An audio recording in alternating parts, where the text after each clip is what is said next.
Bon, allô, allô, bon amour à tous, encore une fois. Eh bien, je vais vous passer quelques petites et excellentes informations pour vous faire réfléchir un petit peu, observer les thèmes, quelques différents thèmes ici. Je me suis basée maintenant sur un échange de commentaires que je viens de faire sur Facebook avec un monsieur qui m'a répondu parce que j'avais dit que un humain, pour moi, un humain ne réincarne pas en animal. Et il m'a demandé si j'en étais sûre et et je lui ai répondu que l'expérience que nous vivons sur terre, c'est dans le but d'évoluer, d'accord? Nous sommes ici pour évoluer, c'est l'objectif. Maintenant, si l'être commet des actions involutives, donc il est inconscient et il fait des choses qu'il ne devrait pas faire au nom de la conscience, au nom de l'amour, eh bien, il involue. Mais il va involuer dans différentes fréquences de conscience humaine. Il va rester dans la fréquence humaine. Il ne va pas passer à l'état animal. Nous avons déjà des grandes difficultés à évoluer en restant humain, alors imaginons en repassant au stade animal.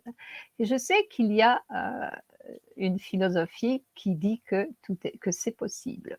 Je respecte, je vous donne mon opinion, mon avis à moi, mon ressenti.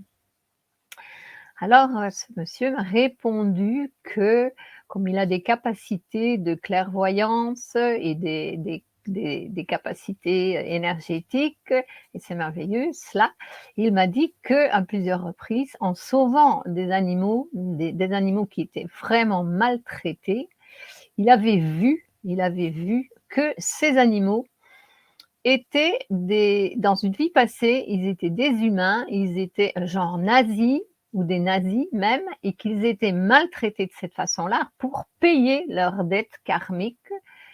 C'est donc ce qu'il m'a dit. Et je lui ai répondu, eh bien que, bon, d'abord, nous ne sommes pas ici sur Terre pour payer quoi que ce soit. Nous sommes ici pour vivre des expériences, pour apprendre, pour développer la conscience. Il n'y a pas de paiement ici sur Terre.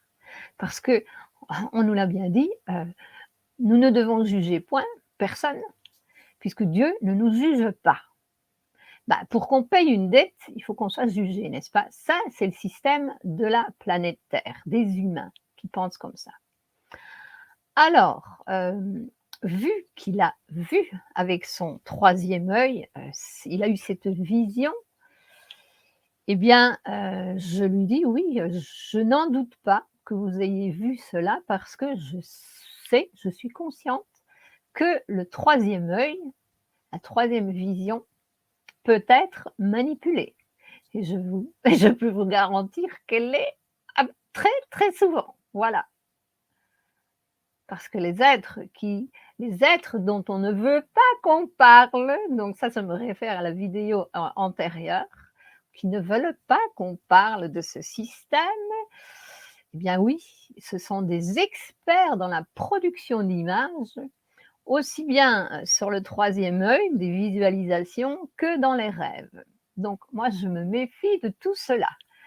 J'ai parfois moi aussi des très petites parce que je les accepte pas en général, je préfère vivre avec attention, le troisième œil chez moi, il fonctionne très bien. C'est l'intuition, c'est la compréhension de ce que je vois avec ma clairvoyance, mais je ne vois pas d'image. Je vois ce qui se passe en ce monde derrière la matière ou à l'intérieur des personnes. Ça, c'est la clairvision que moi j'ai développée. Je vois des choses que les propres personnes qui agissent ne voient pas et ne savent pas d'elles-mêmes. Ça, c'est de la clairvision, je vais dire pure. C'est une autre fréquence de conscience. C'est plus sain. Et ça ne peut pas être manipulé. Alors, cette idée, que l'humain peut réincarner en animal, eh bien, si ça se passait, mon Dieu, je dis, on a déjà des difficultés d'avancer, en humain, en restant dans les fréquences d'humain. Alors imaginez si l'humain retournait encore en arrière, dans les fréquences de conscience de l'animal. Observons ensemble, essayez d'imaginer cela. Lorsqu'un animal fait quelque chose de mal fait, puisque si vous l'éduquez pour vivre avec vous à la maison, donc l'animal, vous l'enseignez, vous l'éduquez, oui. Et lorsqu'il fait quelque chose de mal fait à votre goût, eh bien, vous lui donnez une leçon. Vous lui dites, tu ne peux pas faire ça, et vous lui montrez ce qu'il a fait qu'il n'aurait pas dû faire sur le moment.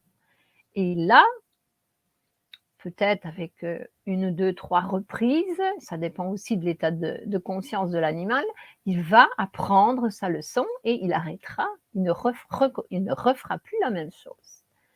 Maintenant, si vous faites cela, par exemple, 2 heures après, donc l'animal a fait une connerie et quand vous rentrez à la maison, non, l'exemple n'est pas bon là parce que, vous allez le prendre, il est à la maison et vous voyez la situation. Donc là, ça peut encore marcher. Mais si, l'animal, s'est sauvé, il est parti et il ne revient que 2 heures après et 2 heures après vous lui donnez la leçon, bah, l'animal il va pas comprendre parce qu'il sait pas de quoi vous parlez. Il y a plus rien, la situation n'est plus là, il a complètement oublié et lui, il va pas savoir aller rechercher ça dans sa mémoire. Parce que c'est ce qui fait la différence entre un être humain et les autres êtres qui ont été subordonnés à l'être humain. Ce sont les minéraux, les végétaux, les animaux, pour que l'humain en prenne soin, ok, et les fasse prospérer. Ça, c'est la règle, c'est comme ça que ça a été créé. Eh bien, la différence qui existe donc, c'est que l'humain a la capacité de réfléchir, de penser, d'analyser, de comprendre. L'animal ne l'a pas. Voilà, c'est ça la différence. Et un animal, dans ce cas, donc un animal qui était maltraité parce que dans une vie passée, il aurait été un guerrier dangereux, violent, etc., il ne s'en souvient pas, lui. Il n'en a aucune mémoire de cette histoire-là. Et si l'on le maltraite maintenant, ben lui, il va dire, c'est la seule chose il comprendra pas pourquoi on le maltraite. Et si c'est son maître, par exemple, qui le maltraite, eh bien, s'il est vraiment maltraité, eh bien, un jour, il foutra le camp. Il n'a rien appris avec ça, lui. Si, à se mettre à l'abri, à se sauver. Voilà, c'est ça. Et en plus, je peux vous laisser cette petite information qui est assez intéressante. Eh bien, j'ai compris cela il y a des années. J'ai d'ailleurs un monsieur qui est venu faire un soin énergétique chez moi. Il est venu avec sa compagne, son épouse et il souffrait énormément, énormément quand il voyait un animal qui était maltraité ou qui était blessé, qui était, souffrant. Il avait une douleur dans la poitrine quand il voyait ces situations. Il ne comprenait pas pour quelle raison ça lui arrivait, puisque les médecins ne savaient rien faire. Et je lui ai simplement expliqué que c'était parce que dans une vie antérieure et probablement la dernière, il avait traité très mal les animaux. Et c'est pour cette raison que dans cette vie, il souffrait comme ça. Eh bien, vous pouvez croire que ça l'a soulagé tout de suite. Il a compris, il a eu une ouverture de conscience, voilà. Et ça s'est libéré. Voilà. Eh bien, la confirmation de cette information m'a été donnée un beau jour, donc ça fait quelques années déjà. Quelqu'un m'a offert un livre, m'a apporté un livre qui s'appelle «La vie méconnue de Jésus-Christ» de Jésus, pardon, pas du Jésus-Christ superstar qu'on voit partout, de Jésus, de cet grand maître qui a voyagé en Inde, peut-être à votre grande surprise, n'est-ce pas? Et dans ce livre, c'est un livre de Nicolas Notovitch et dans ce livre, il dit bien que Jésus, ne reconnaît pas la réincarnation de l'humain en animal. Donc, ça m'a été confirmé de cette façon et je remercie la magie universelle qui m'a envoyé cette confirmation. Voilà, si vous avez des questions à poser, vous savez me trouver, il suffit d'un clic. Je vous souhaite une bonne continuation, une fin de bonne journée et à plus, à bientôt. Si c'est la nuit, ben bonne nuit. Je ne sais pas à quelle heure vous allez regarder cet enregistrement. Allez, je vous nous aime, à plus. J'espère que ça vous plaît.